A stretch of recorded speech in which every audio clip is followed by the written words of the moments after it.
Yo, and welcome back to the Banter Boys podcast. My name is Sanji. With me is Ryan. How you doing, Ryan? Mixed feelings, man. We had no football today. I felt like a fish out of water. I don't know. What is there to look forward to tomorrow? Tomorrow is Friday. There's no football again. I don't know, man. The Euros has been great so far, though. How are you doing? The Euros have been fantastic. I'm okay. By the way, I do you see that I'm drinking out of a thermos on the video? I know our listeners can't see it, but I made a big drink for tonight's episode. Because we had a big performance. We should celebrate tonight. I thought it was because your cat knocked down the last one. You wanted to, Oh yeah, I gave away the cat actually. Damn. I don't know if I told you. That's harsh. Yeah. I mean, it wasn't the drink. It's just that we luckily found a home for the cat. Great. And it was the cat's time. Good stuff. You know what? Yeah. I hope that the cat is happy with its new owner and yeah. And so we go. Yo, it's been so long since we recorded a podcast that I feel fucking awkward. I don't know what we're going to talk about. But we have a plan. We have things written out. Before we kind of get into what we're going to write and discuss, etc., I'm going to plug in Ross's beautiful voice. You guys haven't heard it in a while. So he's going to plug all our social media on Discord, Instagram, Reddit, mainly Twitter. Come show us some love on Twitter. Say hi. Come say hi. Say hi. So insert Ross here. Yeah, for sure. So you can message us on Twitter and Instagram. Our handles at BanterB. On Discord in the Draft PL channel, BanterBoys #6585. On Reddit, /Banter_boys. You can listen to us on Spotify, Apple Podcasts, Google Podcasts, SoundCloud, and YouTube, all under the name of Banter Boys.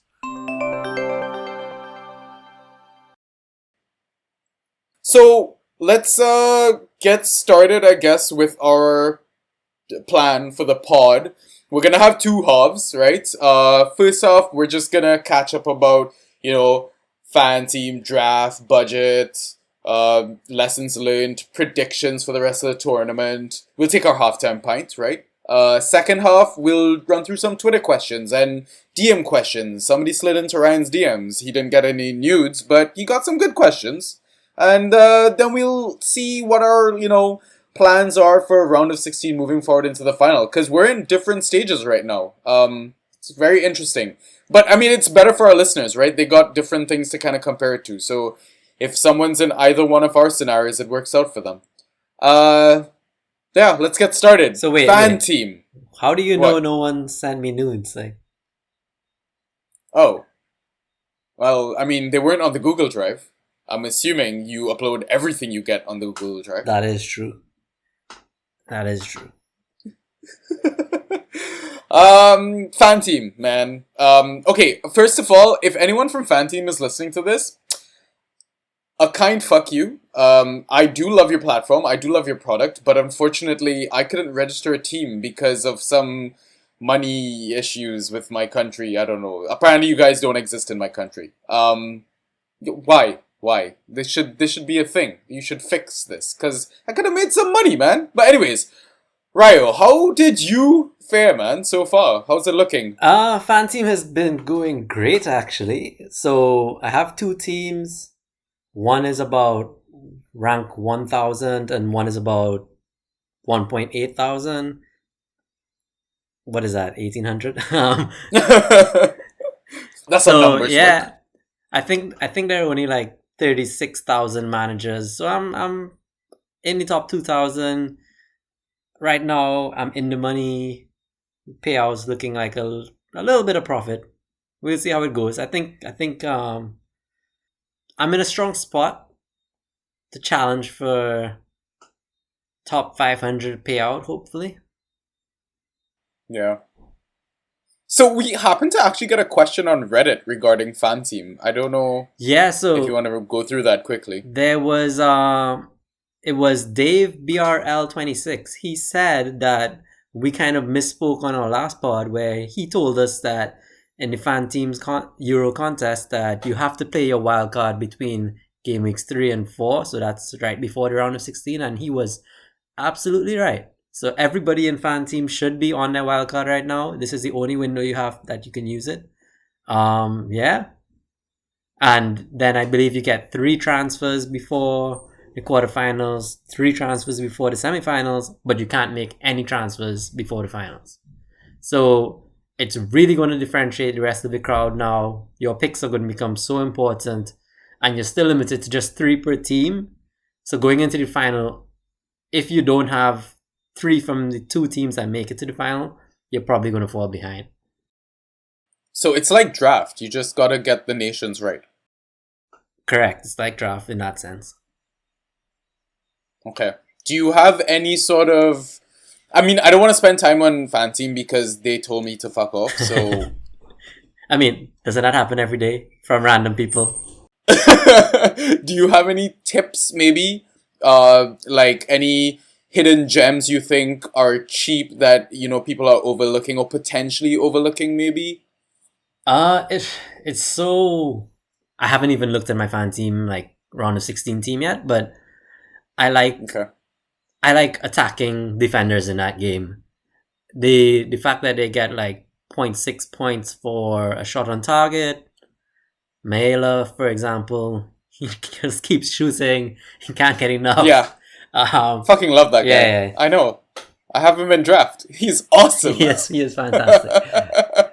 He's so trigger happy. Okay, like, so that rule definitely, like, paying attention to that rule, do you think that made a difference in terms of how you've been performing so far in the tournament? Not a great difference. I think the bulk of it was really just getting the right picks, doing a good captain, that kind of thing. The usual fantasy stuff. But yeah, it helps when your player loses the game or draws his game, but he still ends up with like 2.8 points because he took 2 shots on target. Yeah. Okay. Do you have any regrets with your move so far? Like, how you went through that? Like, any players that you wish you had picked initially? I wish I'd stay away from Turkey, yo. I told you! No, but I told you. the only time I had to rely on my bench, Hakan got an assist, so it's fine. Yeah, he did.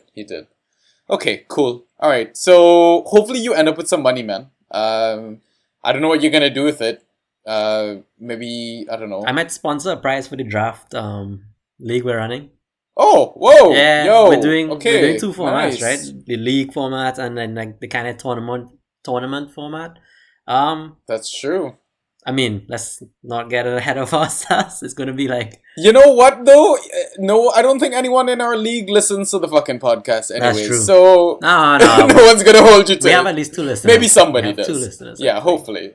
Alright, let's jump into the draft. I mean, I know the bulk of our discussion is obviously going to be about the official game, because I don't think many people played Euro Draft so far, or... Because, like, all the fucking FPL is open, Fantrax is open, you can go do mock drafts right now if you want. By the way, Twitter Spaces. Holy fuck. Yeah, so that's a thing. I've been live streaming recently for the Euros. Yeah, What did you think? Because you've been in the audience. I've been listening a lot. It's kind of crazy actually. It's a great platform to get people on, just hear from random people. You can drop them off and a new listener becomes a speaker, that kind of thing. It's been like radio on steroids. Like, yeah. You don't have to wait for a caller to come in. He's already there. He's listening. You just make him a speaker, and then when he says his bit, just drop him off, right? Yeah. And you can just get to hear from several different people, fans from all over the world. Yeah? Yeah, that must be tiring though. How have you been managing with that? Oh, it's fucking exhausting. I'm so glad we decided not to pod during group stages. I would not have been able to do both at all. Like, generating content, and yo, shout out to Big Man Bakar, shout out to FPL Swede. I know none of you guys listen to this. I don't think anyone who knows those guys listen to this. But yo, yeah, their content was really, really helpful in generating content for the Twitter Spaces, and just, all the fucking work that we put in for generating those player stats, like the pregame, who scored, who assists, how many minutes. That stuff really, really helped. Not only with helping with the discussions, but also for our fantasy performance. Yo, Yo, shout out to fucking SofaScore, yo. They provide all the stats in their app. They provide all the stats on their site. It's amazing. Yeah. Okay. I mean, in terms of strategy, like, okay, we'll get to like how we went through like our strategy of how we performed and why we made our decisions. But yeah, Twitter Spaces, we're gonna be using them because I got approval as a host now. I applied. So I think we're gonna just host mock drafts in Twitter Spaces and just host random, live sessions for people that are, drafting right before the season starts. So I think it's gonna be an amazing experience. I think we're gonna have some special stars as well in the future. Yo, we had ex-Premier League stars like Carlos Edwards in our audience. It was frigging wild, man. It was wild. It was a great experience. It's just gonna get better for sure. Agreed. Let's go back to the draft. I think, why don't we look at, our picks one by one? Because obviously when we drafted our teams, we're like, oh, all our picks are amazing. We're the best managers ever. But now we can look back and be like, okay, I should have definitely not drafted this guy in the first round or the second round. Hint, hint. Yeah, let's go through one by one, I think, each round, and let's see how we did, I guess. First round. I got Antoine Griezmann. You got Ciro Immobile. How do you think our picks were for that first round? Solid, yeah? Yeah, that's not bad. I mean, Greece only got one goal. Yeah. He should have done better, but He started every game. hardest group, so that's fine. Immobile was fantastic. Definitely. He's now on 4 in a row for Italy. And, I mean, they had the luxury of rotating, unfortunately. Kind of fucked me for my last game. I mean, okay, like, you backed your team, you backed your player. Did you really expect you guys would be where you are? And did you expect to see the performance and the way Mancini is just running things, yo? No, not that well. Like, it's going a bit too well. Yeah. Like I would have liked them to concede a goal by now, so I just feel more at ease. Rarely do people win a tournament just going straight through with clean sheets. Like, come on. Yeah. But yeah, Italy look amazing. Fuck. Yeah, they look great. Let's look at the second pick round. So you went with Thomas Muller. I went with Bruno Fernandes. I think you definitely had the better second pick there. I mean, they both shit the bed, right? Yeah, they No did. points from either. So Bruno dropped out his squad. He came on as a sub. Muller dropped out because he had a little knock or something. Yeah, something wild I think like he's that. going to play. Yeah. Bruno, you don't even know. Dude, I have no idea. And I fucking hate Bruno for scoring that brace before the tournament started. That's the main reason he went onto my radar. Yeah, same here. Like, I feel like if he didn't score those, looking at the pool of options moving forward, I would have maybe gone for like Sterling or maybe Eden Hazard. I think I would probably gone for Hazard at that point. That's fair. Bruno, because, okay, Hazard went right after Bruno Fernandes, so there you go, right? Fucking Bruno, man. I hate Bruno so much. Alright, let's look at the third round. I went for Insigne, you went for Ferran Torres. I fucking won that shit. Yeah, for sure. I mean, Ferran can't buy a start right now, but Yeah. at least he scored off the bench. I'm happy with his last It was game. a great finish. His first touch as well, right? With the back heel. Yeah. He, arguably, he's doing more off the bench, so I'm fine with holding. Yeah. You know what? Insigne could have easily been a first pick in this game, Yeah, definitely. Instead of Lewandowski, I would say. I mean, Lewa did the job, right? 3 goals in group stages. His team didn't pull through, unfortunately. Yeah, but what you doing with Lewa right now? Can't do shit. Get him out. Alright, so we look at the next round. You had Diego Jota, and I had Christian Eriksen. Ooh. I'm kind of happy that I picked Christian Eriksen because we kind of get to talk about him on the pod now. So, Nice. yeah, Jota, your pick. Great pick, I think. Solid pick. It could have possibly gone higher, seeing how Portugal play, really. Yeah, I think really it was just the group that held him back, I think. Same with Griezmann, right? Like, they were in a tough group. If it was one of those easy groups, they would have smashed it probably. But yeah, he put in a shift versus Germany at least. So Yeah, but we made those picks because we're focused on trying to get as far into the tournament as possible, right? That's the reason I picked Bruno as well. Correct. Because Portugal Well, should, but I mean, next up Belgium. now they're up against Belgium. But we're gonna discuss that, but yeah, that's wild. But yeah, Jota I think was a solid pick for you because just that the way Portugal counter attack, it's basically him and Ronnie up top, right? Yep. So Christian Eriksen, man, what a fucking tournament this has been. Like great football, but I'm not gonna lie, big man thing. Like I cried a little bit. I didn't know what to do with myself when that happened. Yeah, that was one of the worst things that you just had to sit through, right? Like, yeah, I don't think anybody really wants to recall that. Yeah, I remember like when that happened, I was like, yo, I'm okay if they scrap the rest of the games for the rest of the day. Like, fuck fantasy, fuck everything. Like, I'm done. Like, this is too much. This year has been too much. Like, and lockdown doesn't help. The situation that was still going on in Trinidad, like, it just heightens shit, I think, for everybody. Yep. But I mean, it was quite heartwarming to see that, like, you go on Twitter and everybody's just wishing Eriksen well. Nobody's talking about, like, what would UEFA do to their fantasy? Would we get, like, a redo, you know? like a wild card. Are we going to be given a free transfer? Yeah, free transfer, a wild card. I'm sure somebody must have asked. But you know what? Thank God we didn't come across it. So exactly. Yeah. Like, they were uncommon. Yeah. The majority of people were just like, you know, thoughts and prayers go out with Eriksen and we wish him well. We really want to see Denmark pull through as well. You know, everybody was supporting Denmark from that point on. Yeah. Honestly, since that incident, I feel like they've become the dark horse team now. I feel like they could potentially get to the semi-finals. Yeah, I'm with you on that. And that, I mean, that was one of our questions for later on. But like, who's the dark horse from here? Yeah. And my pick is Denmark as well. Yeah. I honestly think that team is just going to rally around Eriksen and it's just going to be like one of those heartfelt, emotional sort of performances. All right, let's keep going to the next round. I had Wijnaldum, you had Malinovsky. Why did I get Wijnaldum so late? Like, holy shit, that's when you got him? yeah, I picked number 44. No fucking way. 4th round. Are you kidding me? Like, Wijnaldum could have easily been arguably a first round pick, I think. Yeah, he's who I have pegged as winning the Golden Boot of this fucking tournament. What?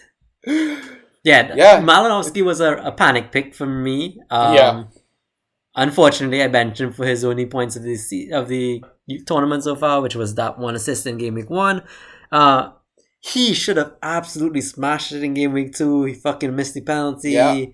Everybody wasted his assist, but you know, that's how the game goes. I'm happy he's still in the tournament. Yeah. We get to see more of him. Yeah. At least for one more round, right? Wait. I think 2, but we'll see how that goes. So the next round, you went with Yannick Carrasco, and then I went with Thomas Meunier. Fucking Carrasco didn't do a thing. But you knew he was not going to do a thing, though. But he had 2 full games to perform while Eden and KDB were out. Like, just an assist, something. Do you think that was a waste of a pick? Definitely. Well, I mean, my one kind of paid off, but I got fucking lucky there. Thanks to Castanier's eye socket hole in his head. I hope he's okay, man. I just wanted a piece of Belgium and... Same. I should have just gone Thorgan or something. Same. And I got more than a piece with my Thomas Meunier. Goal, assist, and a clean sheet. Yeah, that was insane. Yeah, I'll take them points any day. Alright, so we move on to the next round. I went with Florenzi, you went with Windal. Excellent picks. Both jokes, yeah. At least Florenzi has an excuse, right? He has a knock. He's kind of getting through that. He might be okay for Saturday, they say. Vindal has just been... Whew. How is Van Aanholt keeping you on the bench, yo? Like, Van Aanholt has to be the biggest fantasy scam of the Euros ever. Wait, right next to Tyrone Mings. Yeah. At least Mings played out the full 90 and, you know, locked up his points in 90 minutes. PVA came off in the first game right after the clean sheet got registered, and then it was just like, well, Ukraine just smashed them. 2 goals, quick. Like, De Boer is definitely playing fantasy. 100%. Probably. He fucking took off Dumfries after that halftime. He was just like, nope, There you go. not doing it. Too much ownership. Take that 1 point. Florenzi, though, I don't know if he's gonna get back into the squad because Di Lorenzo played well, and then when Italy went into like that back three stuff into like half the game for like against Wales, like Taloy and a Serbi, like I don't know if you really want to play a guy that just got injured, has not been playing regularly in the squad. I mean, as an Italy fan, do you think you can afford to stash him in draft right now? Yeah, so I have both Di Lorenzo and I have Florenzi. You dropped him, I picked him up. So I have both, right? Yeah. I'm good regardless of who they go with, but I think Florenzi is probably still the favorite pick if fully fit, especially if they just want a little something extra going forward. Yeah. Okay. All right. So moving forward, you went for Dumfries Denzel at the 64th position. What an amazing pick! Yeah, so it was him and Vindal like picked back to back, and that paid off it's like just because I couldn't decide. So I mean, that Vindal Dumfries combo was like the most amazing. Like at that point, I'd take a dud Vindal for getting Dumfries. Same. Dumfries was fucking amazing. Yeah. I have never seen this guy play before, and what? He looks like he can score every game that he plays. Yeah, even in that 45 minutes, he should have scored, right? Yeah, he had like 2 genuine chances. Yep. By the way, my pick after yours was pretty good. Yaremchuk. Yaremchuk did well, yeah. Right? He got 2 goals, and I think he got an assist as well. Yep, that sounds right. Especially considering Ukraine didn't even do that well in their group, right? They came third. Yeah. I mean, he kind of came through for me even in the budget game, yo. True. So, next round, I went for Gaia, you went for Arnautovic. I definitely did absolute shit with my pick, because he has not played a minute of Euros. Yeah, Ani's a special one. He got himself that ban. I think he would have done well if he didn't get that ban.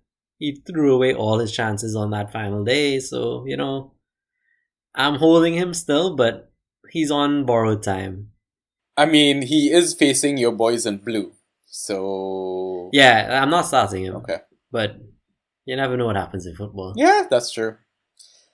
Next round, you went with Zinchenko, I went with Seferovic, who I had 0 patience for and dropped him after my first match day. Zinch has been a flop too, so they didn't keep a single clean sheet, I don't think. He's done nothing despite being out of position. I think, do I even have him still? I might have dropped him too. Yeah, I think I dropped him. Yeah, I think I would have encouraged that drop as well. Yeah. I did go triple Ukraine for game week 2. Luckily, I had the goalkeeper who saved the penalty, so... Yeah. Didn't hurt that much. And I mean, Malinovsky then missed the penalty, but whatever. You know what's really pissing me off? Ian, if you're listening to this podcast, mate, I know you're joining the Fantrax League coming up. I am kind of not looking forward to that because, like, his picks after, like, mine, his was, like, Shaqiri after my Yaremchuk, Donnarumma after my Seferovic. Solid fucking picks, right? So, yeah, Ian. John Stones right before your Gaia pick. There you go. Yeah. So, Ian, could you calm your shit, mate? Like, thank you. Oh, and Spinazzola before my Florenzi. So, yeah, I'm done. I'm just gonna rage quit this podcast right now. Okay. So if we're gonna keep moving forward, my pick, I think it was my last midfielder slot. Oh, what a gem. I still can't believe that I got him at the 98th pick, Berardi. Yeah, he's been fantastic. And I think Chiesa went super early compared, so... Yeah. Hey, made the right call. And you picked up Luke Shaw right after me, but now he's in my squad. Yeah, I had no patience with Luke. And it was before it looked like Ben was going to be out, I wasn't sure. Yeah, I mean, you can't really predict who's going to get COVID. We knew it was a bout, right? Yeah. But even the way they handled that situation was kind of bullshit, right? Yeah, I don't understand how Robo still played, but Mount and Chile had to miss out. That's a bit confusing. Match fixing. I mean, Scotland still crashed out, so... Yeah, they did. So sad, man. England were fine. Yeah. It was probably a lucky thing for England that they had to kind of switch it up. So I did make a rhyme. Let's hear it. Mings and stones can break my bones, but Scotland drew at Wembley. I mean, it's true. It's better if you sing it. I was singing it when I was drunk and supporting Scotland. It sounded much better, trust me. I just don't have the vocals for it right now. Anyways, moving on to our next picks. Gotcha. You had Mendes as your 100th pick, and I went with Kimpembe. Who the hell is Mendes? The guy that we shouted from Portugal, right? He had just played a couple of friendlies. It was at that point I was just punting. If he got the start, I would keep him, but I don't even think I kept him till kickoff. I think I dropped him before kickoff. Yeah.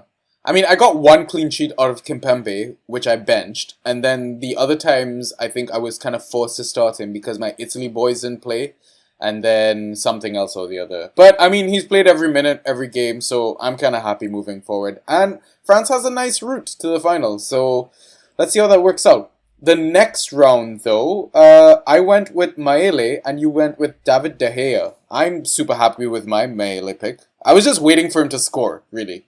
I would have been happy had I gone Simone. I went with De Gea, dropped him before the tournament even started. Hey, whatever. Yeah. And then I think your last pick or second to last pick was... No, it would have been second to last pick because we were forced to pick two keepers in this system, right? So Yeah. your second to last pick was A. Lopez. I think you were punting on the possible start for Portugal, right? Correct. Right. And I went with Jordan Pickford. Really happy with my last goalkeeper pick because 3 clean sheets in a row. Yeah, I have been scrambling for goalkeepers now because I drafted 2 bad ones. I have switched my goalkeeper every single game. I think I started with, I can't even remember who. Then I switched over to Bushan, who saved the penalty luckily. Then I switched over to Schmeichel now, and I have Kasper for the knockout stages, which I'm okay with. Yeah, and then we kind of ended the draft with random bullshit, but possible gem picks. I went with Piatov, who I dropped. I think I picked up Zielinski, didn't even end up keeping him. You went with Tielemans. Is he in your squad still? I have no clue. I have not used him once. I think he's still there. Yeah. I think he's I'm just hoping, Belgium go far and I'll just bring him on in the semis or something when I need a player. I mean, we can look at what our current squads are like now. I mean, we can kind of discuss any good FA picks or trades or waivers that we're happy that we got based on, what our squad looks like, etc. Sure. By the way, I don't think they've updated the fixture stuff for the next game week. They haven't. Okay, so I don't know how we're going to handle that in terms of locking in teams, etc. Should we just have a deadline, or are they going to fix that? You can still adjust your team, and there is a deadline. It'll be the usual hour before kickoff on Saturday, but I don't know why they haven't uploaded fixtures yet. And the funny thing with this website, so the draft website we're talking about is on the draftfantasyfootball.co.uk website. The only difference is you put the word Euro in front of it. So euro.draftfantasyfootball.co.uk. The funny thing about their site and even setting lineups is like the budget game, the official game. You know how we could tinker lineups until the game actually starts? The game actually kicks off. For the draft game, it actually locks an hour before the game kicks off. So it locks when we get lineups, right? Yeah, you get lineups typically an hour and 15 minutes before, so you have like a 15-minute window where you can set it. Most people forget. Most people forget to set their waivers. That's the biggest thing. Yeah, true. But yeah, free agent pickups, right? Yeah. So why don't you go through your team? Right now I have Schmeichel in goal, Dumfries, Toby Alderweireld, Matt Hummels, Di Lorenzo, Florenzi, and Luca Digne. But he got injured, so I'll probably have to drop him and pick up a waiver. That's my defense. I have Jota, Malinovsky, Goretzka, Damsgaard, and still have Ferran Torres. That's my midfield. Up top, I have Immobile, Thomas Muller, and Arnautovic still. So I've kept my forwards, and I rotated pretty much all of the other positions. Whoa. Toby, I'm happy with. Yeah. Di Lorenzo, I'm very happy with. Well, you've got that position nailed, right? And as long as you have parts of Italian defense, I think you're solid. Exactly. And Damsgaard I'm very happy with too. Yeah. You recovered your squad very nicely, right? Yeah, I think I was just a bit more active than everyone else. I used waivers, whereas everyone just kind of... No, you used waited free till agent waivers picks cleared. while everyone else wavered, no? Oh, so I used my waiver on Damsgaard finally. Yeah, you held last your week. first waiver for like the longest while. Yeah. It was the most confusing thing ever. But you know what? It might pay off. So I think I took a couple gambles, and that's what paid off. Like, I picked up Di Lorenzo very early, yeah. and I picked up Toby before the tournament even kicked off, so... Yeah, at one point I was like, I can't remember half his squad being this good. It sounded like you changed half your squad, basically. I did. Yeah, that's wild. Okay, but you can maybe run through the tables and the league updates. I'm kind of maybe curious. You should explain to the fans how you kind of scheduled it before, like after I break down my team. Yeah. Sure, yeah. So in net, I have Jordan Pickford, still got him. So my defenders at the moment are Thomas Munier, Luke Shaw, Kimpembe, Rudiger, Acerbi from Italy, and Maele. My midfield is currently Bruno Fernandes, Tolisso, Insigne, Wijnaldum, Berardi. And my forwards are Griezmann, Yaremchuk, and Weghorst. So I think I got Weghorst as a waiver pick. Same thing with Rudiger. I think Tolisso was a free agency pick. I picked him up for Rafa Silva. Rafa Silva got I think three assists in the official game. Some wildness like that, but he wasn't starting. He wasn't getting minutes. Even with Bruno benched, he wasn't starting. So I was like, okay, fuck that.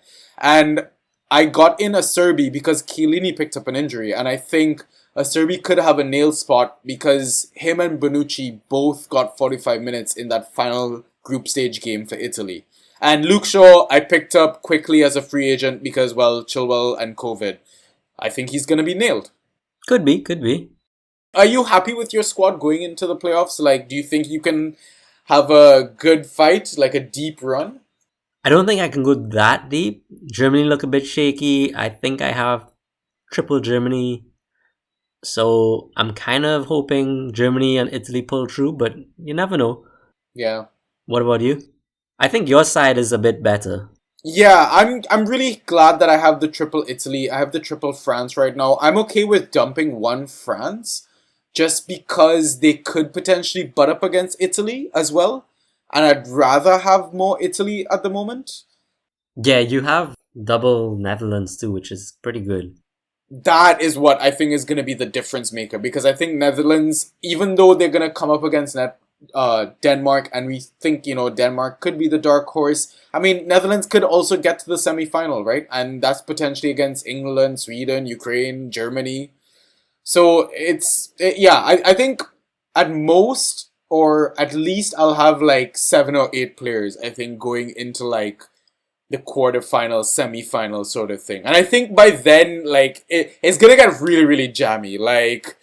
You're gonna be so happy to get 2 points, even 1 point. Yeah, at that point, I'm happy with 5 players. I think for me, it's all about Germany. If Germany make it through, then I'm good. If not, I'm kind of screwed. Yeah. All right, cool. So that's draft. Let's switch over to the budget game. How's the budget game going for you, Ryan? As in the official game, right? Yeah, the official game on the Euro 2020 website, the UEFA.com website or whatever. Yeah, I'm happy so far. I'm ranked about 19k, 48 in Trinidad, third in pretty much any mini league I'm in with you, and of course, I'm there because you are ahead of me. Big Man Bakar is ahead of me. Yeah, I'm okay with that. Yeah, it's going okay, I guess. It's going all right. Yo, did you buy a lottery ticket yet? No. I mean, no one gives a fuck. I mean, I posted it and nothing happened. And I didn't expect anything to happen. And I mean, we didn't really post because I wanted a reaction out of it. I was more hoping we could get traction, more listeners, more questions. I don't think anyone cares, mate. Yeah, probably not. I told my sister about it. And she was pretty upset because I helped her with her betting pool predictions for her friends and stuff, and she's dead last, by the way. Jeez. Yeah, so she called me to basically ask her fiance her husband, sorry, if she could copy his sheet because he is actually first in the betting pool. So Seriously? yeah, I mean it worked out well, right? She's at the bottom, he's at the top, and she had some insert really weird sex joke there, but I forgot what it was. Anyways, moving on. Yeah, I'm currently 3,082 in the world. That is solid. Yeah, not sure how that happened. Yeah, I think you're about 20-something points clear of me, or maybe 15. I'm not sure. Yeah, I'm 14th in Trinidad, 339th in England. I joined the England country just because I wanted to, like, I don't know, kind of show off on all my English mates. Because, I mean, most of our guys and maniacs are all English, so... Yeah, you know, another table to kind of beat them on. But yeah, I'm really fucking... I can't believe my start. I'm over the moon, but I'm trying to stay, like, focused because I know I will definitely fuck this up. It can only go south from here. But yeah, I'm higher than, like, Big Man Bakar. And, yo, I know you don't listen to the pod, but yay! All your threads are fucking amazing, dude. Like, I read all your threads, and they helped me so much. And yeah, we'll run through it, right? Like, each match day, how we've done so far. So, Sure. You know, all the fucking advice that we gave the listeners, like, before the tournament even started, did not follow any of that shit. Like, remember when we were like, don't pick Harry Kane? England, we have no idea what's gonna happen. I picked Harry Kane. You know, we said, yo, Ronaldo's gonna break every fucking record, or every, you know, he loves scoring goals. It's a full stadium. Definitely pick Ronaldo. Did not pick Ronaldo. How many goals is Ronaldo on? 5 goals. Fuck! Four. 5! Is it 5? Holy fuck, it's 5. Isn't it 5? Oh my god. It was 2-1-2, wasn't it? Yeah, 2-1-2. Shit. Yeah. He's leading the Golden Boot race right now. Yeah. 3 penalties though, jeez. Yeah, fucking 3 penalties. Oh my god. Anyways, we'll get into that. Match day 1 though. I don't know if we had read out our original squads or whatever. I'm pretty sure we had tinkered from what we had called out then. But Definitely. Quick summary of my match day 1. I got 57 points. I flopped on my captaincy in the end. I'll tell you like what my final squad looked like in the end. On my bench, thank God, I benched Chesney -1. I'm sorry, Rayo. I know you're gonna talk about that. I had R16, so obviously moved into the bench. Cancelo got fucking COVID, so that sucked. Alioski got 0 points as well. But my outfielders, Hradecki, 13 points. I was so happy with that. I had a back 3 of Pau Torres, Maele, and Kier. I'm just going to chalk up those Denmark results because of what happened to Christian Eriksen. But then in my midfield, Berardi got 6, Jorginho got 3 points, which felt fucking massive. 3 points, yo. Alaba at 5 points. Ferran Torres was my final captain. Ended up on 6 points, 3 times 2. And up front, I had Depay, Harry Kane, and Romelu Lukaku, who most people captained, him or Ronnie. Yeah, not the best start. Yeah. You really pulled it back after that start. Yeah. My squad did well. I think I got 62 points. I started with captain on Spinazzola. I just kept it there. His 9 points was enough for me. I had Meunier. I had Berardi. I had Wijnaldum. And I had Alaba. Those were the only people who kind of brought me in points. The rest were just scattered 2s and 3s with Maele, Jota, Ferran Torres, Braithwaite, and Lewandowski, all kind of not doing as well as I thought they would. And like you said, Chesney in goal. Jesus. How do I get a own goal and 2 conceded goals from my goalkeeper? You know, it's a funny thing. After I was like all against him, I was like, yo, he's a shaky ass keeper. Like Arsenal DNA. I still fucking had him as well. Like, I could have potentially had that -1 as well, right? But I luckily went with Hradecki. Yeah. But yeah, that just worked out weird. Do you have any regrets, like instant regrets that you should have stuck to like particular players that you had in like drafts, etc.? I mean, Ronaldo was one for sure. So, for me, it was pick two big forwards between Ronaldo, Lewandowski, Depay, and Lukaku. Yeah. And I went with the approach where I'm picking a team for game week 1 and 3. Yeah. And Depay and Lewandowski was who I went with. I ignored Lukaku, I ignored Ronaldo. And out of those 4, they all performed over game weeks 1 and game week 3. Yeah. But Lukaku and Ronaldo performed better. Depay and Lewandowski performed all right. Yeah. So that was it really. I mean, at least you were spot on about Harry Kane doing fuck all. Yeah, no, fuck that guy. Luckiest golden boot ever. I think that's why I kind of wildcarded in matchday 3. But let's jump into matchday 2. We both went limitless. Why don't you run through your team first? Sure. Again, I had Bushan in goal. I had Denzel Dumfries at that point. Everybody saw what he's about. I had Spinazzola. I had Forsberg as just a random pick on Limitless. Yarmo, I think most people on Limitless went him. And I had Antoine Griezmann up top. I didn't really trust the lottery in France, and I just had a feeling on Greasy. And those were the players that hit. The rest of my squad was players like Kane, Lukaku, Mario Fernandes, who got very unlucky, getting injured and having to sub out pretty early. Dani Olmo, Wijnaldum, and Lucas Hernandez didn't actually even play. Digne played. So, I'll take the 2s and 3s wherever I could get them, but ended off the match day with 68 points. I was pretty alright with my Limitless. Yeah, so my Limitless went a little bit better. I got 73 points. I remember the week starting with Mario Fernandes for both of us getting injured. And we were like, oh, fuck, here we go. That's just gonna be the start of something terrible. But, you know what? It went a lot better than expected. We got massive green arrows in the end.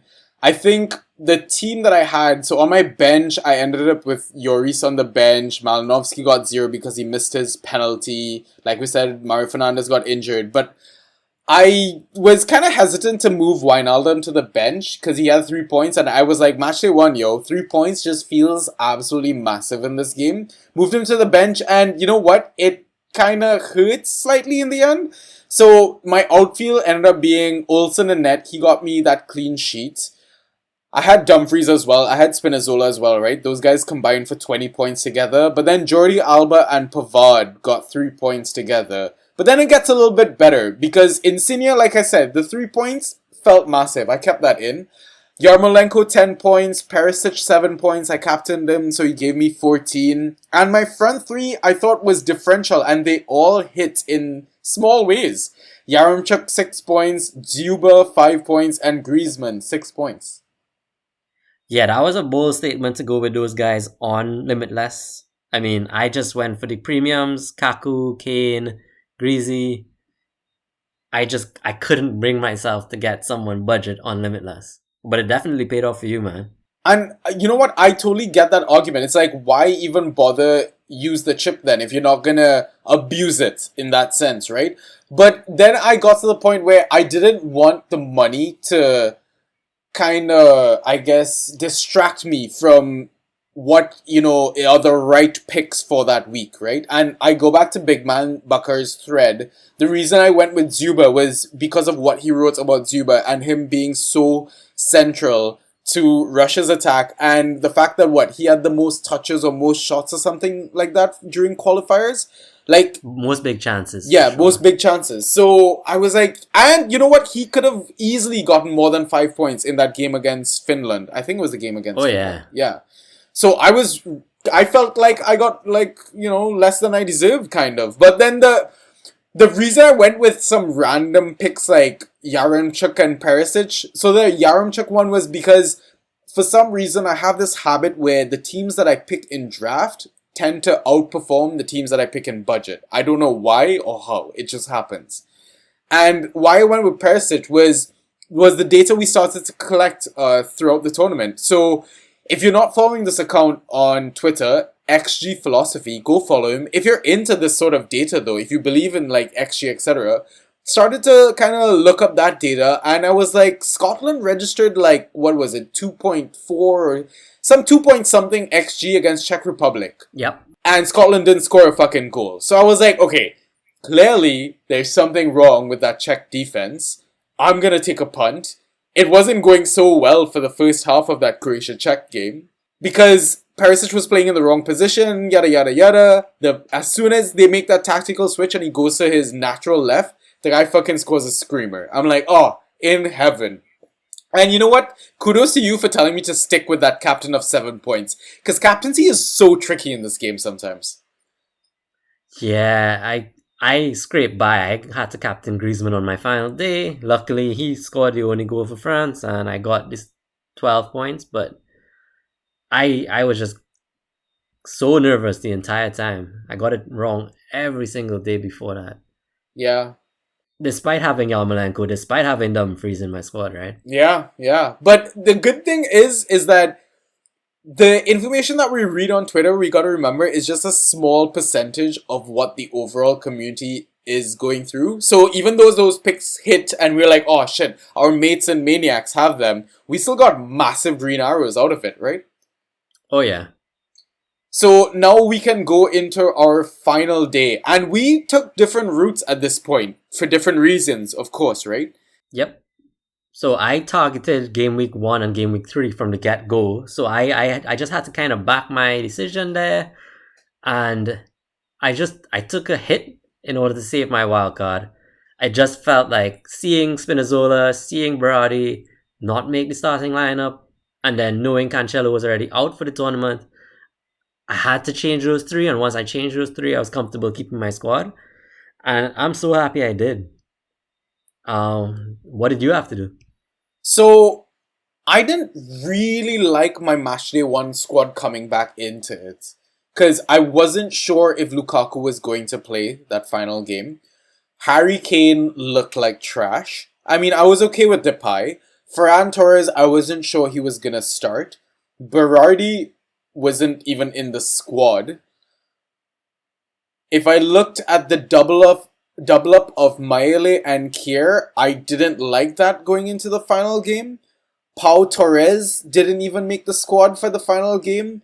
Ericsson and Cancelo I had to take out, right? So I had like multiple fucking issues in my squad. I was like, I could probably take a -4 and I could probably get like dead on exact picks, like, you know, had I nailed like Shaqiri, Wijnaldum, that sort of stuff, right? On like -4s, it could have probably paid off. But I decided to wildcard because I think after matchday 2, I had an overall rank of like 1,500 or something like that, or 1,600. It was higher than what I have right now, but I was like, you know what? Fuck it, man. Let's just have some fun, enjoy the tournament. That Christian Eriksen thing as well, I was just like, you know what? I don't care about the rank. I don't care about the fantasy game. Even I told you, right? I was like, I'm not even checking the scores, man. I honestly didn't check the ranks until you told me like the game updated or you posted the tables, etc. Right. And honestly, I think that a bit of that attitude has definitely helped with my decision-making process for fantasy assets, I think. Yeah, definitely. Because I don't care about ownership. I don't care what other people have or that. I think there was certain decisions where I think I regret not going with like my initial gut stuff, like starting the season with Insigne, right? Because I was like really high on Insigne for his price as well. But I mean, moving forward, I think definitely I will try to stick to my gut as much as possible, but I enjoy the common sense that you keep me grounded from doing stupid ass shit like moving the captaincy from Perisic onto like a potential 2-point or 1-pointer. But let me run through my squad quickly, what I got for the match day. I ended up with 87 points, and potentially I could have had more. Yeah. I only had one guy blank for me in my entire squad, and that was Gosens. He got 1 point. On my bench, I had Safanov, I had Jordi Alba, who I really wanted to play, but I wasn't sure, because I would have had to bench 6 points from my squad, and you told me that it doesn't make sense. I don't know if it would have paid off in the end. I don't think it would have made a difference had I moved the 8, maybe by a couple of points. Maybe 2 points. Also on my bench, Bernardeschi 3 points and Thomas Meunier 1 point. But yeah, my outfield. In my back, Jordan Pickford, 6 points. Toloi and Maele, 6 and 8 points respectively. My midfield, everyone hit. Piscina, who I gambled on in that first game, fucking hit for 6 million. I was so happy about that. He got 7 points. KDB, 6 points. Alaba, 6 points. Shaqiri, my captain, got 13 points. 26 in total there. Mbappe, 4 points because he won the penalty. Gerard Moreno, 5 points, got the assist. And Memphis Depay, 12 points. He also had a solid game. I think, he got the goal and 2 assists or something like that? Yep. So yeah, 87 points took me up to 3K overall rank. How did you fare out with your -4? I did alright. I got 76 points. I think that's way above average. Luckily, I didn't have to use my wildcard to get that. So up top, I still had my forward lineup of Depay, Lewandowski, and Braithwaite. Depay and Lewa finally hit for me, so I was happy about that. I had Wijnaldum captain for that game. He smashed it with 13, so double that. I had Alaba, I had Ferran Torres who came off the bench and scored, so happy there. I regrettably went with Chiesa in that first day because I knew he was starting, but it was between him and Shaqiri. I ignored Shaqiri, and man, Shaq just smashed it. So I could have definitely been doing better myself. But Jota kind of blanked as well. Meunier, Gosens, and Chesney in my backline, they did nothing, but Maela came through with his 8 points. On the bench, I had Robertson, who I kind of just felt like punting on this game week, did nothing. My dud goalkeeper in Tim Krul, he had to stay on the bench, and then Ristovski, just budget 4 million defender, just didn't pull through. Big zero. But yeah, ended with 76. He did what you expected him to He do. did exactly what I expected him to do. So yeah, ended with 76, and I'm pretty happy with it because I got to save my wild card. Yeah, so this is the kind of point where I'm like, do you think I used my chips well versus... Oh, no question about it. Definitely. So I'm hoping that, you know what, I just need to build a smart squad and I could probably have a decent rank settling in. I don't really care about fucking ranks, but you're making me care about ranks and I hate it so much. Yeah. So our strategies are very different, right? And we're going to discuss all that stuff in the second half of the pod. But you kind of also settled to stick with your wildcard because of a little tournament that you're in. Yeah, I'm in a money league, and there are two formats. There's a league format and then there's a head-to-head format. The bigger payout is on the head-to-head format part, so I just felt like the wildcard may come in more importantly in like the quarterfinal stages when I have a tough head-to-head opponent, and that really was where my thinking was at. And luckily my game week 1 side that came back in game week 3 kind of smashed it, so I'm happy. Yeah, I think my game week 1 squad would have shot the bed completely. Oh, for in sure. Game week 3. So, For sure. Yeah, really happy with my decision. Okay, so I know we were gonna go through like lessons learned and predictions and stuff, but I'm thinking let's take the halftime pint now because it's been a little while. Sure. And I kind of want to top up my drink. So we're gonna take a break and we'll be back with lessons learned, predictions, Twitter questions, and what we're gonna do for the round of 16 moving forward in both the official game and the draft. We'll be right back. See you in a bit. Cool.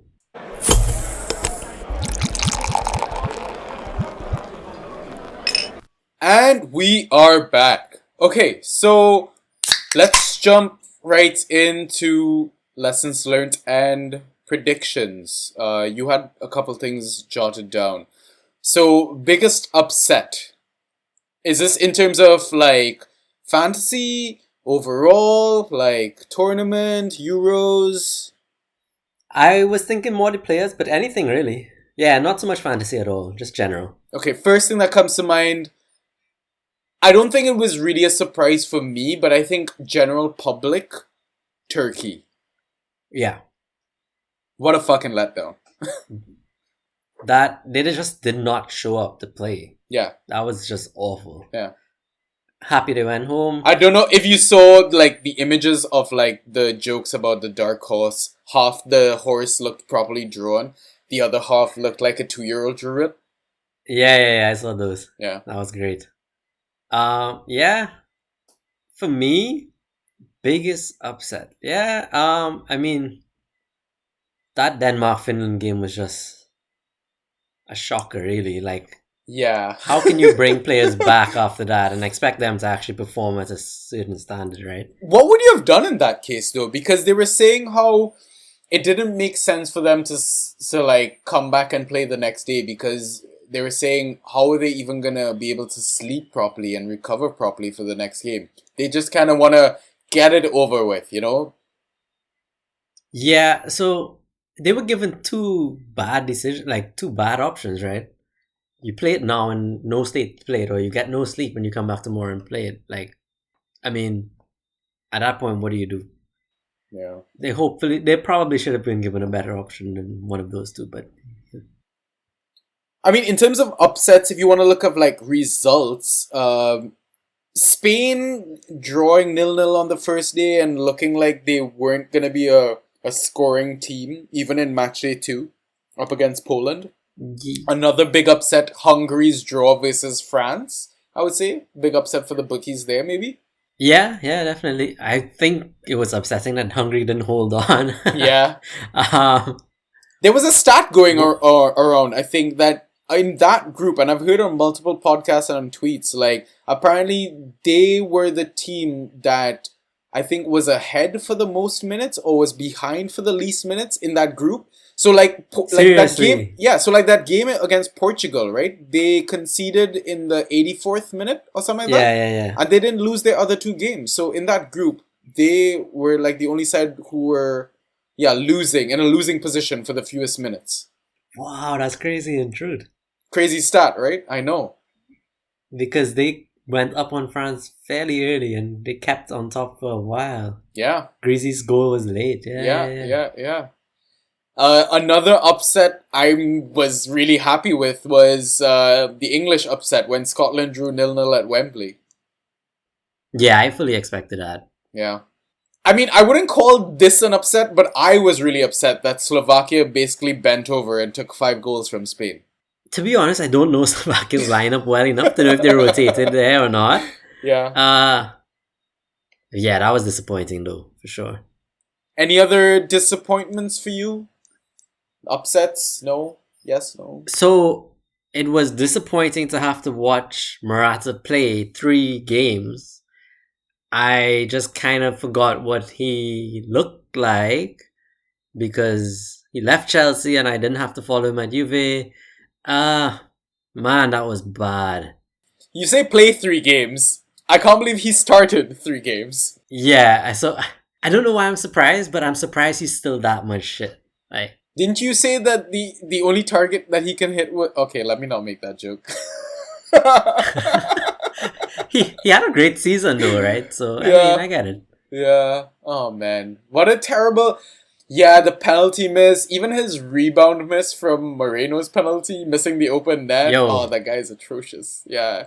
I mean, I went through that pain, so I wasn't surprised. When I was watching that, I was like, oh yeah, this is what you expect. Like, I don't know why people are surprised by this shit. Like... No, agreed, for sure. Because, okay, I'll give you one thing, the guy has work ethic. Like, he'll chase a ball down. I'll give him that. But can he finish? Not really. Other than his head, I'd say. He has moments of brilliance, like... Yeah, with maybe his head. 5 minutes out of the entire game, and if you get the ball to him in those 5 minutes, he'll do something. But other than that, yeah, don't expect much. Watch him be the hero for one of the playoff games for Spain. What was the meme? The meme with Dubravka's own goal, and it was just like, everybody's so upset now.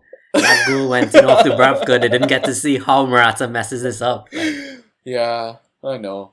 What an awesome own goal, though. I've never seen someone finish an own goal with such authority. That was impressive. The amount of own goals is winning Golden Boot right now. Yeah, exactly. Yeah, okay, so let's move on to biggest surprise performer. Who's the first team that comes out to you? Maybe Wales. I think Wales, but I think that's Turkey's fault. So fuck Turkey for that. I'm sorry if we have Turkish fans. I love you guys. I know your national sport is oil wrestling. A girl told me that once. nothing happened with the girl, but listen, like, I love you, Turkey Golden people. oil wrestle? Baklava. Is that Turkish? That's Turkish, isn't it? I love baklava. Is it Turkish? I should check this and probably edit it from the pod if it isn't. Are you doing a quick fact check for me right now? Yeah, I'm checking. I'm pretty sure it's baklava because baklava is awesome. It's a common dessert of Iranian, Turkish, and Arab cuisines. Yeah, see? Now we taught people some culture stuff. There you go. Yay. Other than them, surprise performers Wales. Yeah, I mean, them getting through, I honestly didn't think they were going to qualify because they had the likes of like Nico Williams and Ampadu in a game, and that we all know how that game went. Yeah, but that's not their starting lineup at all. So Yeah, I guess so. I wasn't that surprised by Wales. I wasn't even that surprised by Austria or Slovakia, but Finland and Hungary showed grit, and I was surprised by that. That's true. Finland getting that surprise. I mean, even though that whole Ericsson situation, they still ended up getting the win against Denmark, right? And they could have beaten Russia. Like, Poyan Paulo looks a proper player. He's a decent man, Like, he's a decent player. Yeah. They didn't have to rely on Timu, so... Yeah. Timu had no party, yo. Nope. Other surprise performers, I want to say this was a slight surprise, was Germany's formation during the tournament. They switched it out completely, right? I knew there were rumors going into it that they wanted to play Kimmich as a wingback or a out wide or something like that, and they ended up sticking with it, right? So Germany's 3-4-3. I don't know how you feel about it. Like, it's not the best thing. I don't mind the kind of width it gives to Gosens and Kimmich to some degree. I still would prefer to see Kimmich central in midfield. Yeah. I think they just need to get the forward lineup right, though. Yeah. Something's still not quite there. And I guess Muller wasn't able to start the last game, so maybe if he starts again, just Gnabry looks off it. I don't know. Yeah. I mean, Kai's looked amazing since his Champions League winning goal. Yeah. Havertz is up there. I can kind of transition into like flop pick, our next category of discussion. Let's do it. With surprise performer was the Slovakia 2-1 win over Poland when Krychowia got that red card, and just basically Slovakia winning that game. Like, Poland crashing out of the Euros was a bit of a flop, I want to say, and kind of surprise. Yeah, so if you think about all the players who scored 3 goals, Forsberg, Wijnaldum, Lukaku, and Lewandowski. Yeah. Everybody else topped their group, more or less. Yeah. Or at least comfortably qualified. And yeah, Poland just shit the bed. That was so disappointing. Yeah, I would definitely call them a flop pick. And yeah, flop pick 100%. I'm going back to Turkey, but I called it. And man, Soyuncu just does not fill me with confidence, and he showed it on the international stage. And you know what? I don't want to like shit on players, and like, it's tough being a player. It's tough having a career like this out there. Like, you're gonna have a lot of criticism, a lot of hate, and man, yeah, it's just like, I'm kind of upset that I got it right, sort of thing. Yeah. Individual performances, there were some very impressive ones, like Dumfries in his first 2 games, Spinazzola smashing it in his first 2 games, Gosens absolutely destroying Semedo in that game. Like, yep. There were some fullbacks or wingbacks just having fun at this Euros, yo. Munier in that first game, right? That points haul. Yeah, true. How do you think Macedonia did in their first ever appearance at the Euros? I was impressed by them, to be honest. Like, Goran Pandev is still class. Yeah. He went out, So happy he fucking scored, man. Yeah, exactly. I don't know if you remember, but we went to watch that Champions League final of Inter Milan and Bayern Munich in a bar in Toronto. Do you remember that day? I do not, no. Oh, well, I mean, we were drinking a lot that day too, so... Was Milito in the squad back then? Yeah, dude! Yeah, okay. Jeez, okay. Yeah, we've known each other for a while, mate. Yeah. We were recapping when we saw the World Cup final in that bar in Toronto too. Yeah. We gotta catch another game. You know what? We gotta make the next game live. That's what we need to do. Nice. Coming out of this fucking hellish COVID. Oh my god. Anyways, let's move on to the prediction section. Picks for the Golden Boot from here. It has to be one guy, right? Ronnie. No. What? Not on my list. I feel like people who've gotten like 5 or 6 goals have won Golden Boot, like, with ease. Yeah, but I mean, up against Belgium, if Belgium knock them out, I think Lukaku or Wijnaldum or even Depay have a chance still. Yeah. Wijnaldum for sure has a chance. Just because of his the way position he in the plays in that squad squad. and the run in the tournament sort of thing, yeah. That Exactly. actually is a really nice show for Golden Boot. But I think I'm going to stick with Ronnie. Because I honestly think Portugal could mash up Belgium. Like, They could. I don't trust that Belgium backline. I mean, I don't think I know who's going to start between Boyata, Denaya, and Vermaelen. Yeah. I think it's going to be Boyata. Yeah. I have no clue. I don't want to play that guessing game. No, yeah, definitely. Picks for Golden Glove. I think Donnarumma and Pickford are the only 2 keepers on 3 clean sheets each. Yeah, and I think Donnarumma looks like a solid shout at this point. Yeah. They have the easier round of 16 game. Yeah. Arguably the harder route to the final, though, versus England. That's exactly it. If England pull through versus Germany, then Pickford should be able to keep another 1 or 2. Yeah. So, is there any other teams? Stecklenburg has what, 2, right? No. Yeah. Yeah, he does. Maybe Stecklenburg, honestly. They've got a decent route as well. Yeah. But I hope Gigi Donnarumma gets it. Like, I'm not saying that Pickford has had like an amazing or a terrible tournament or anything like that, but just that Donnarumma just, I don't know, just he doesn't look like he's gonna ever concede. He makes everything look easy. Agreed, and I can't support Southgate's tactics, so Yeah. like those 1-0 wins, yo. Fuck. Yeah, we're gonna get into that while we discuss our new wildcard round of 16 chip that everyone gets. Alright, picks for player of the tournament. I'm assuming that's what POTT is. Yep, and that is really difficult in my opinion. If Kaku goes all the way, I could see Lukaku. He won 2 Man of the Match awards. But then now KDB's back in his squad. He's kind of taking the focal point.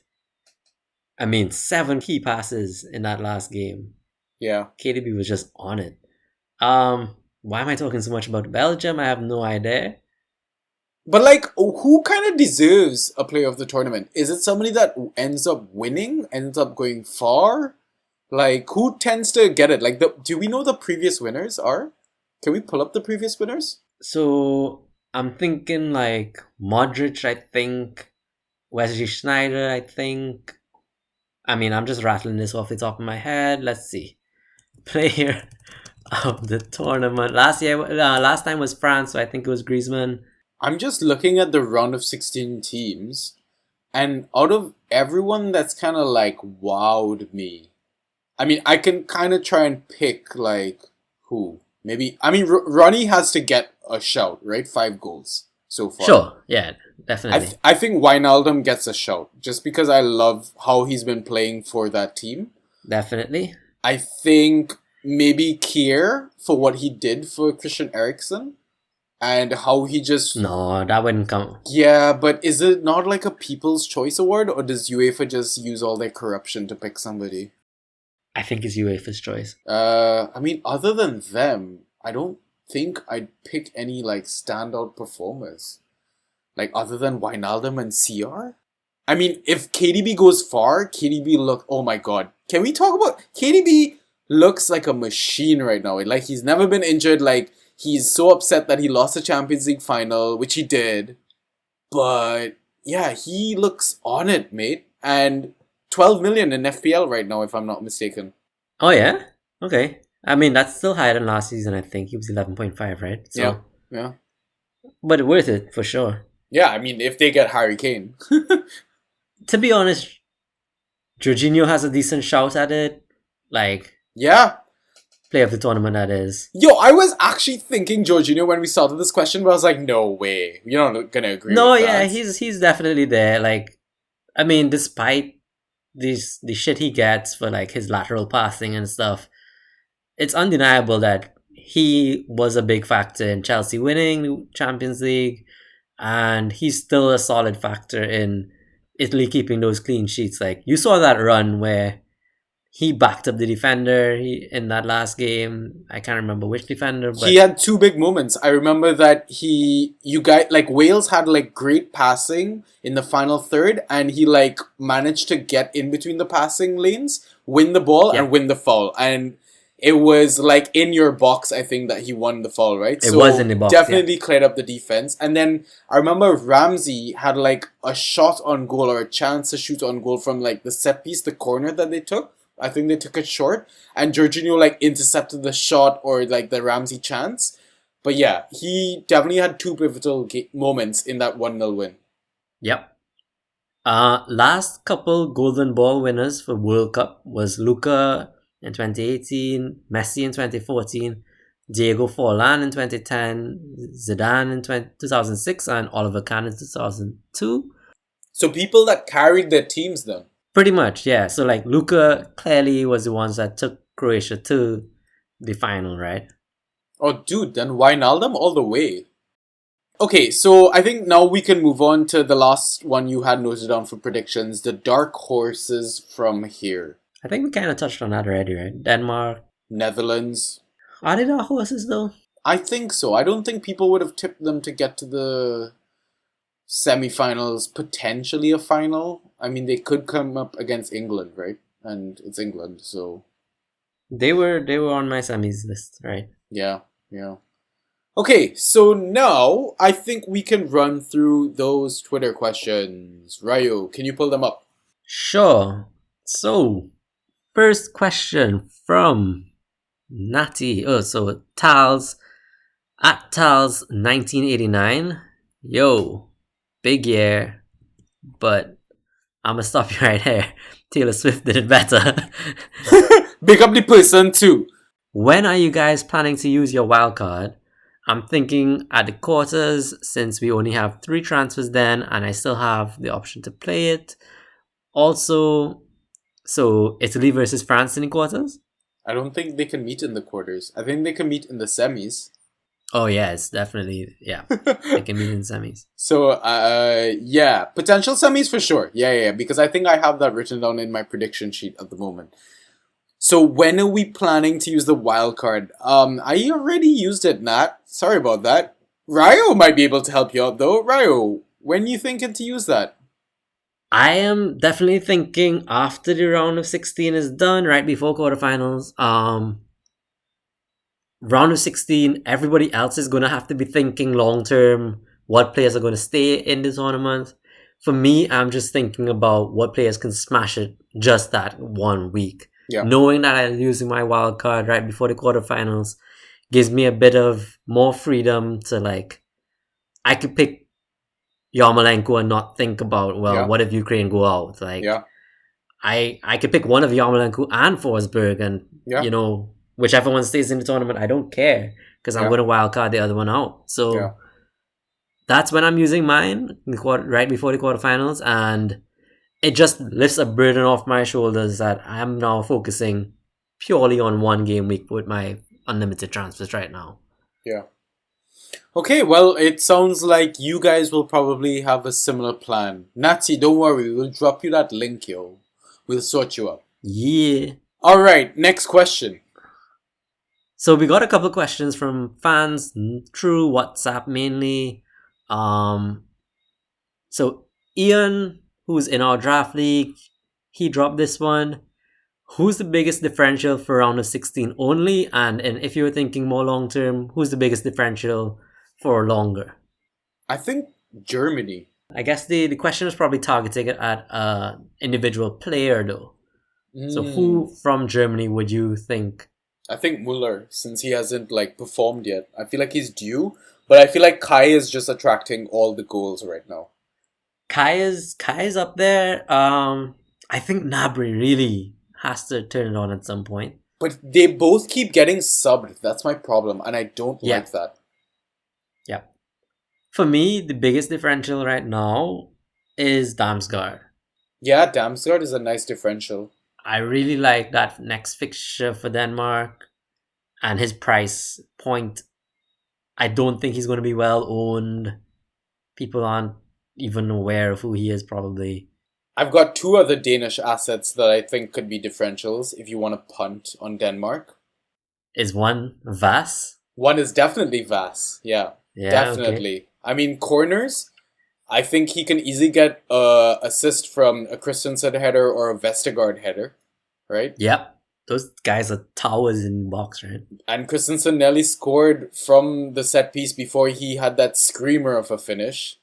Jesus. Vincent Kompany reincarnated. Yeah, man. What a beautiful strike. Yeah, I think Højbjerg has 3 assists, by the way. He is playing as a different beast for Denmark versus Spurs. Yeah. And shooting on sight. What annoyed me is that missed penalty. I don't even know who's on pens now, because does he get them still? But I had Bright Rate for that game too. I'm like, why isn't the penalty going to the striker? But whatever. Yeah. But yeah, Højbjerg is looking a different player for sure. 5.5 only, right? Yeah. Serious differential right there, I think. Other than that, I don't know what's going to happen. Maybe Switzerland, like France, don't look the most convincing defensively, man. Like Switzerland can easily score, I think. Yeah, probably. I mean, Pogba is not a bad shout. I don't think much people are going to go with him. He's Sarabia? having a great... Ooh. Sarabia 6.5. We'll get to Pogba in a sec, but let's discuss Sarabia. So Sarabia's great price. To me, it's too much question marks around whether he even starts though. Agreed. After that performance, I think he'll have to start, but Yeah. who knows? But I don't know if we can judge against that pathetic Slovakian performance. Sure, and then why was Danny Olmo all of a sudden benched, right? Like, Yeah. Did he even was come on looking- as a sub? I don't think he so. did not. Nope. That's crazy. And we had him like as potential limitless options, potential wildcard options. Like, Yeah. it's crazy. I don't know who else would be like the biggest differential. If France win the tournament, Pogba is a shout for player of the tournament. Yeah. Okay, bro. I know, like, I was shouting Pogba and you're like, oh, I'm not like, I'm iffy on Pogba. And now you're on train Pogba. We both gotta have Pogba on wildcard. I'm just saying. I still might avoid. I don't like where he plays. I mean, I don't like relying on a guy who has to play the best pass in the world just to get an assist. But he's been on point. I don't think it matters where he plays. It doesn't. He's on point right now. Yeah, and he's playing some good football. And I'm gonna stick to what I, like, believe in. Because it's been working so well so far, right? Fair enough. And you know what? Arguably, I would tell you, copy my fucking team. Like, win some goddamn money. But yeah, I think differentials, we can probably move on from there. Sure. So there were a couple discussions amongst the maniacs, and I think Lewis threw out this one. Like, how do we feel about premium picks versus budget picks? For example, like Varane versus Kimpembe. So, I don't know, do you look into their international stats and see if they scored goals for their nation, etc.? See whether they've scored goals for their club in the domestic season, maybe? And then kind of use that as a gauge? So, yeah, I think with the extra 5 million you have in the official game, budget isn't that much of an issue anymore. I think if you can splurge, go for the bigger goal threat or go for the bigger assist threat. But there are a few cases where the budget option just looks a lot better. For example, Gosens at 5 million. He's cheaper than all of the German defense. I'm not sure anybody's really going for German defense, but you know, that's an option. Like you mentioned, Højbjerg over...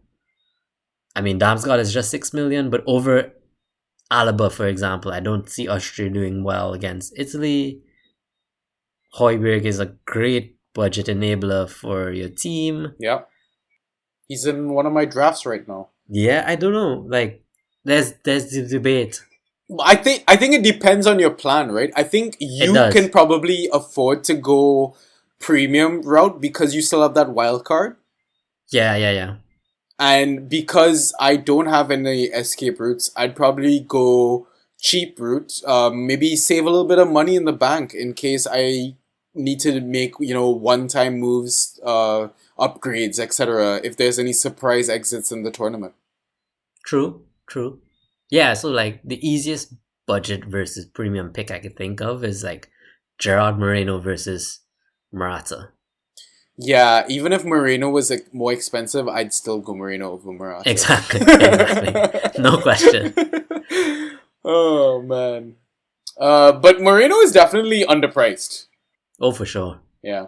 And he's kind of nailed down that spot, right? Yeah. If only he scored the penalty instead of missed it. And if You'd have only pens he too. was back on penalties instead of Morata.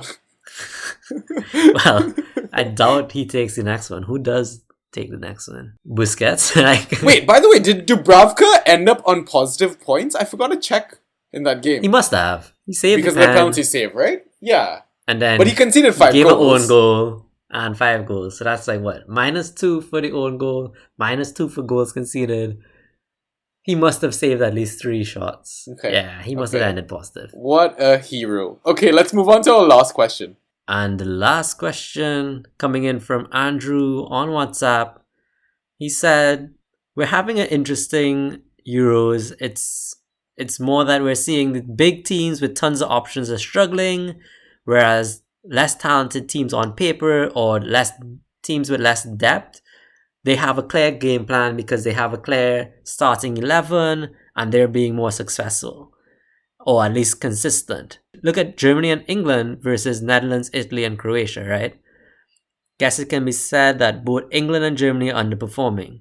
So I guess it's really just your thoughts on that." Yeah, I kind of get what he's saying, right? It's like having those infinite options of Kimmich, Goretzka, and, players playing multiple positions, and you can use different systems, etc. Or maybe, France having, like, Benzema, and even though that he looked like absolute garbage before he got his lucky-ass penalty, that why aren't they sticking to true and tested methods of Giroud, when their squad was a little bit thinner, etc. Or even Portugal, right? Portugal got mad depth, bro, and they're looking like shit half the time if Ronnie's not saving their ass. I'm surprised you didn't mention England yet, but let's... I mean, they have not fielded, I think, even remotely close to the same lineup each time, right? Yeah. Southgate is just, for the last, like, how many friendlies too? They've just been rotating constantly. There's no continuity in that team at all. Their second game, I think they rotated both the left back and the right back. And then in the Yep. third game, I think they switched out their midfield and their centre back, I want to say. And Walker came back in for Reece James, so... Yeah. So a lot of chopping and changing, I mean, like, Grealish was forced because Mount was out, but, like... Yeah. So I guess in that sense, if you want to kind of compare England and Netherlands, let's say, because Netherlands, even though they have depth, you kind of know what their 11 is going to be. Like, Wijnaldum is going to start for sure. Depay is going to start for sure, right?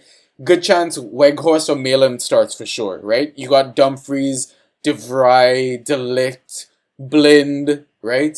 PVA, for fuck's sakes. Like, it's a lot more predictable than the England squad. And I think German squad, even though they have depth, I think Lowe is just like a hard ass. He's just going to stick to what he thinks is going to work. It's the same thing over and over. I don't know if he changes it up. I think the only real debate is going to be who plays up in top. I think Goretzka comes into the squad now. I think Gundo has to drop out. And I don't know. Muller has to come back in the squad, I assume. Sané maybe drops out. Yeah, but I agree on that. Germany is, is a bit more predictable than like the Spains and the Englands. Italy's obviously predictable. Yeah, but to kind of break Andrew's point, like, even though Italy pretty much fielded a completely different starting 11, Mancini still managed that shit like a boss. So I feel like manager is what's gonna kind of make or break some of the results on paper. I mean, Mancini's had so long with that squad to kind of give them the idea and they know what he's about and they know what he wants. I don't think anyone from England knows what Southgate is about right now. Like, yeah, they know they want to win, but how are they doing that? I don't know. Yeah. Like, he played for the draw, or at least it looks like he played for the draw in that Scotland game. He still looked very shaky in the second half of that last game. Yeah, I don't know. It looks like he's accepting results versus chasing them. Which is fine for now, but as soon as they go behind, are they now freed up to actually play football, or are they just gonna like not be able to counter attack, and what's gonna happen? On our Twitter spaces, when I mentioned to England fans that in the second half they had an XG of 0.00, they didn't seem to care. Yeah, so the question right before that was like, okay, if you're down in the round of 16 to Germany, you're down 2-1 in the second half. Do you trust England to come back into it before the final whistle, right? All the fans said yes, but then like you watch that England performance, there are no clear goal scoring opportunities being formed. Like, yeah, they can probably come back, but how are they doing it? Yeah, and I mean that German team is a bit leaky, but we'll kind of break down the fixtures and stuff when we get to the drafting, which is actually now because we're done the question. Sure. So let's start talking about our strategies and our teams and our drafts that we came up with so far. So again, we're gonna have two different strategies, right? You're gonna have the wildcard draft, right? And I'll have the no wildcard draft. Yeah. I don't know who you wanna. Do you wanna go? Do you wanna get started? Why don't you get started? Sure. Official game right now. I kind of just tinkered with this, and it's still a work in progress. But up top, I have Benzema. I'm not trusting him, but he's just there because he's the cheapest of the three. Immobile and Depay. In mid, I have Wijnaldum, Sarabia, Yarmolenko, Havertz, and Damsgaard. In defense, I have Spinazzola, Laporte over Alba. I have Mela, I have Dumfries, and I have Danielsson from Sweden. And in goal, I have Donnarumma and I have Simone. I really like the Chiro pick. Like, he was also in my thoughts. Depay for sure goes in. Wijnaldum for sure goes in. Sarabia, I think, is that one of those sort of punt picks that you were talking, right? Along the likes of Yarmolenko. That because you have the wild card, it's something that you can fix right away, right? Same thing like Benzema even. You don't know if Deschamps changes things up and brings Giroud back into the squad, right? Because Benzema sucks at holding up the ball for France. Spinazzola, I think, amazing. Laporte, I think, is a good Spain differential defense because I feel like most will probably settle on Alba, given he's had the armband, the attacking returns, etc. But, I mean, Laporte has proven that he's also a goal threat from set pieces, right? Yep. I like the Mele pick. I like the Dumfries pick. Donnarumma is a given. Unai Simon, maybe we could probably argue that because, like, you did kind of explain it to me about, like, having the same defender, the same goalkeeper for both backup and starting options, right? So I'm a little surprised that you went with that route. I think it's just his price. He's cheaper than like the Pickfords. He's cheaper than the Loris. Yeah. But I'm not keen on him. Okay. I might actually take him out for like Robin Olsen or something. Yeah. The Havertz pick, I love. The Damsgaard pick, I love. The Danielsson pick, I'm confused as fuck. Why? I just think one of the teams, Ukraine or Sweden, will show up. Yeah. I don't know which, but yeah. I'm willing to gamble because I have the wild card. You know the what is it? I guess the strategy that we've kind of rolled out while making our picks and stuff. You know the data that we've been collecting in the background. So again, shout out to XG Philosophy on Twitter. Go follow them. We've been kind of collecting the XG data, etc. So, I mean, if you look at the player stats sheet that we have, right? Mm-hmm. I know our listeners can't see it, but we kind of just calculated like the XG total, the XGC total, and just kind of tabulated the data based on like the knockout fixtures, etc. So yeah, based on like the data we collected and everything, the Sweden and Ukraine fixture is interesting as fuck because Sweden's XG total is 4.93. Ukraine's XG total is 4.71. I hope this is right. Like, you can go fucking add this shit up and calculate it yourself. But the XGC total for Sweden is 5.48, which is apparently the dead same as Ukraine. So, is this game just gonna be full of goals? It could be, and Sweden has probably been overperforming on their defense. Ukraine, on the other hand, have been conceding. So yeah, it could really just be goals. That's why I'm a little confused on why you would want to go defensively for Sweden. Like, I know they've kept a couple of clean sheets, but it was against one of them being what? Was one of them Slovakia? Yeah. Yeah, one of them was Slovakia, right? So one England, one Slovakia, I think. Wait, was it England? What am I saying? No, was it? It was England. What? Sweden's in England's group? No. What? No. Spain. Sorry. Yeah. It's in Spain's group. Yeah. So one of them was Slovakia and one of them was Spain. And the one against Spain was an Olsen masterclass. Oh, yeah. Wow. Right? So that's why I'm a little iffy on your... I agree, go one Ukraine, one Sweden. I have that in one of my drafts because I think that's a fair risk to take. So the thing is, Augustinsson, yeah, I think, yeah, and Danielson are both solid set piece threats from what I've seen. Yeah. So that's why I've went Danielson, but Augustinsson is also in my thoughts. Yeah. But agreed. If I'm going Robin Olsen in goal instead of Simon, I would probably, I don't know, drop Danielson and pick up someone else. I mean, we could kind of use my strategy to kind of maybe address the concerns that I have with your squad, because I mean, at the end of the day, it's your team. You have to go with what your gut reaction is or instinct or whatever it is. That's what I tell people, right? We'll try to give you as much good information, but at the end of the day, it's your choice, right? That's the reason, like, why I ended up with Perisic in my squad. Because I think, Ryan, even you said on air, like, you weren't a fan of it, maybe? Like, not something you would punt on, but it could pay off, right? So the strategy that I have with the no wildcard is basically that I've got to pick teams that I think are going to go as far as possible, right? Yep. So I set up the predictor sheet and all that sort of stuff.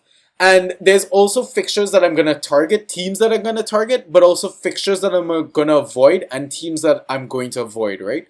So right off the bat, I was going to just target the France-Switzerland game, sure, the Netherlands-Czech Republic game, sure, and then the Italy-Austria game. I think you can like definitely load up on Italy, France, and Netherlands. More so Italy and Netherlands than France.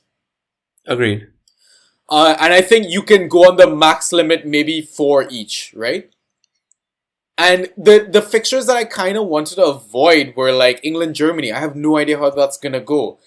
Sweden, Ukraine, no idea how that's going to go. Wales, Denmark, same thing. Belgium, Portugal, even worse. And same with Croatia, Spain. So you don't think Spain makes your list? Man, honestly, I feel like Croatia's now kind of hitting a little bit of maturity and a little bit of form, and like the team is kind of coming together. Like Perisic pulled out 2 big performances, man. And like those guys are tournament players. Like that midfield of Modric, Kovacic, and I don't know, Brozovic or whoever he wants to start next to them. I don't know, Croatia could end up stifling the Spain squad that, you know what, people might just be like, oh, Spain scored 5 goals. But if anyone actually watched the game, like, anyone could have scored 5 goals against that Slovakia team. And keep a clean sheet, I guess, because they didn't threaten at all. At all. Yeah, no, that's fair. What about... So, okay, you said Italy, they play in the first game day, Netherlands play in the second game day, and France play in the third game day, but you still probably need a captain option from that final game day. So you need one English, German, Swedish, or Ukrainian player. Yeah, that's true. And the debate with Sweden and Ukraine, yeah, it's really, there's been one standout performer from both teams. Yeah. Oh, I mean, I want to see a couple. So, okay, Ukraine is a bit more spread out. Yeah. But Forsberg for Sweden for sure. Yeah, for sure. Yeah. And Isak, but Isak hasn't gotten the points. That's the problem. Even though Isak looks good, the points have not come, and that's a little bit of a worry for me.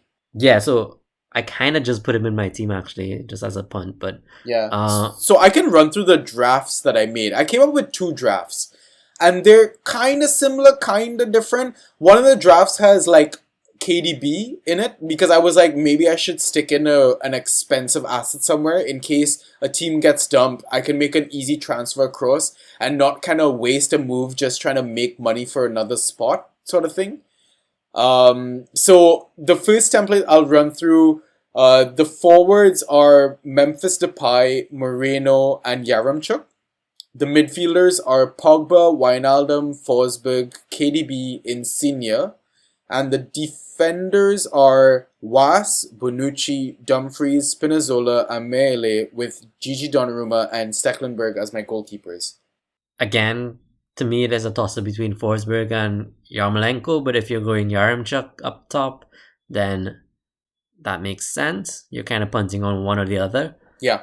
Insigne over Brady is a bit of a question mark for me, just because I found Brady looked like he offered more for cheaper. Agreed. But if you have no budget constraints, then fine. Vas I like as a pick. Stecklenburg in goal, he's a cheap goalkeeper, solid. Pogba could be solid as well. And it avoids the lottery of up top, right? Like, you don't have to pick Mbappe, you don't have to pick Greasy or Benzema. Yeah, because we don't know who's on penalties, who's taking corners, because Mbappe took the only corner that France got against Portugal in that game. Oh shit, really? Yeah. Greasy didn't take it, huh? No.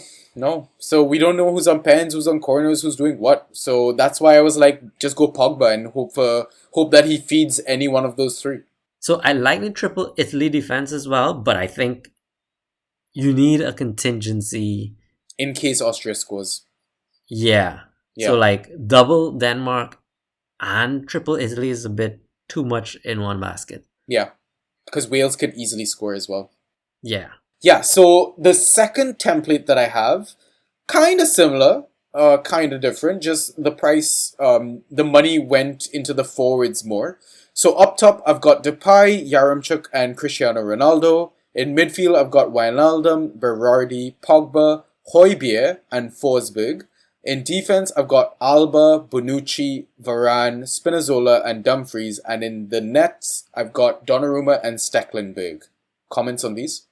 So in this one, I think I like it a bit more than last. It seems more all-rounded to me. Varane, I think will do well. I think France actually have to show up and they should be able to keep a clean sheet or keep Switzerland out. Jordi Alba, he has been bombing forward, putting in those crosses. Probably should have gotten a bit more last game and got his yellow card. So my concern for anybody who's not on a wild card or still has their wild card, is look into those players who have one yellow card. Those don't get waived until the quarterfinals. So I may like avoid a Alba over Laporte just because if he picks up a second yellow card, you lose him for the quarterfinals for sure. That's a great shout. But yeah, I like the Højbjerg pick. I like the Forsberg pick. I guess I'm struggling to see why Bonucci over. I guess you just don't know who's going to play on the right or who's going to play the next centre back position. Exactly. Yeah. I don't want to predict. I don't want at this stage with no chips, no wild card. I don't want to play the guessing game. I don't want to sweat and be worried about it. So do you not feel like you're missing out on Mele here? In the second template card. Yeah. Yeah, so I mean, given the Alba yellow card stuff, because I honestly forgot about that completely. That's a great reminder for all our listeners. If I'm considering that, then Alba would go to Mele. And I'm pretty sure in both of these squads, I had like a million and a bit left. Okay. In each. Yeah, I think Yaremchuk and Moreno will do that for you. Yeah. The one concern I have with Yaremchuk in both squads, if he drops out, it's going to be very difficult to replace him with a standard forward. Like, his price is so low that you'll have to pick up someone that's not quite premium. And I'm not sure they have that many options. Yeah. Especially if you have Moreno also in your squad. And that's the other thing is that if you max out, like, go 4 players on Italy, 4 players on Netherlands, like, doesn't that limit increase as well every round you go into the tournament as well? So listeners, you want to kind of keep track of that, right? The number of players that you can own per team and the number of transfers you get per round. Because if that's the case, then if I can get like 5 Netherlands, I would go Yaremchuk to Weghorst or Malen if they make it Right. through to the next round, right? So there are assets, there are cheaper assets that you could potentially pick up. That's fair. That's fair. Yeah. There's a Dutch asset that is about his price. Yeah, true. So definitely read over the rules, check how much like you're allowed in terms of flexibility moving forward for each round. So we've been recording for nearly 2 hours. We should probably start wrapping things up. In terms of the team that we're gonna settle in, obviously it's not gonna be what we announce on air. It's gonna change. We're gonna fucking overtinker as we always do. Do you have any maybe tips for like draft or final tips for like wildcard teams that you're setting, etc.? I mean, really and truly, just sit down with, I guess, pencil and paper or a spreadsheet or whatever, and predict what teams you think will make it to the semis, make it to the finals, and back those teams. You really just have to kind of take a gamble and just back those teams, because otherwise, if you just spread it out too much, you're going to have players that go home, you're going to be in trouble. And this applies on both draft, on both the official game, on FanTeam, everything. Off the top of my mind, like if you can, the teams again, because I don't have the wild card, I would say go get France, go get Italy, go get Netherlands, and just have fun with the rest. Yeah, I'm on board with that. Okay, cool. So, I think we can sign off. I gotta come up with like a witty name for the podcast. I don't know. I think we're going to be recording again. Like we said, we could between the knockout stages because we do get like that day gap here and there. If you've gotten to this part of the podcast, come listen to our Twitter spaces. We are on half an hour before every game, half an hour after every game. Just come listen to us chat shit. It's bands, pure bands. And if you can't understand half of the accents, it's because it's mostly a Trinidadian audience that is just using strict lingo. And it's beautiful. And you're gonna hear from people from Trinidad, people from Barbados, people from the UK. Like Ryo mentioned, it's starting to grow into an international platform, just giving a chance to all fans all over the world to just share their opinion about their team or about football in general. So I hope it becomes something big, and hope it influences the next generation of footballers from Trinidad so we can go watch another World Cup together. I mean, your second World Cup, but yeah. Yeah. On that note, I think we can sign off. It's been a fantastic start. I can't wait to see where the Euros or what the Euros is going to kick up next. So yeah, we'll see you on the next pod. Peace.